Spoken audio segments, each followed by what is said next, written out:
आपको यहाँ अहम खबर से अपडेट करते चले जर्मन से, जहां पर जर्मन के शहरी ने अपने मुल्क का पासपोर्ट और शनाख्ती कार्ड फाड़ दिया।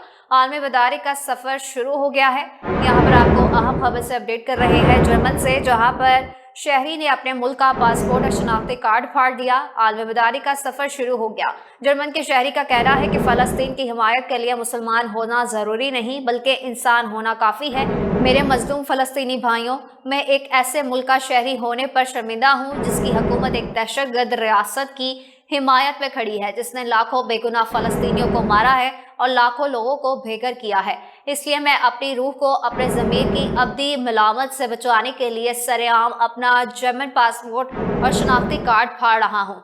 आपको यहाँ पर अहम खबर से अपडेट कर रहे थे जर्मनी से, जहाँ के शहरी ने अपना पासपोर्ट और शनाख्ती कार्ड फाड़ दिया है। कहता है कि फ़लस्तीन की हिमायत के लिए मुसलमान होना ज़रूरी नहीं बल्कि इंसान होना ही काफ़ी है।